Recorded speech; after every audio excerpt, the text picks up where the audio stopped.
To'ylarga har kim har xil anaqada boradi, bilasizlarmi? Masalan, kimdir majburiyatdan boradi, kimdir o'yinga tushgani boradi. Menga o'xshagan odam yemoq ichmoqqa boradi. Mana shu tiqib kelsam bo'ldi, men qornimni to'ygizib. Endi shunaqa narsa bor ekan, yosh katta opalarda kelin ko'rgani kelishar ekan. Tayyor podium ekanda, uyga qizlar yuradi-yu, o'shalardan kelin istab kelishar ekan. Qizlar qo'qib ham qopti ba'zilar to'yga borishga.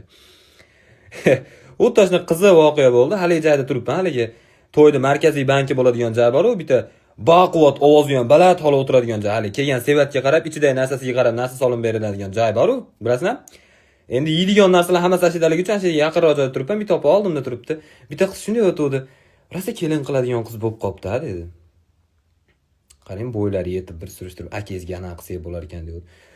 Opa dedim, siz bu to'yda egalariga kim bo'lasiz dedim. Desamki, voy biz ham qarindoshimiz, prosta tak kelganimiz yo'q deydi. Kandan cho'sa kelib olganga o'xshayapti-da, ash qizni to'y bo'lyapti bugun. Opa jicha adashdi.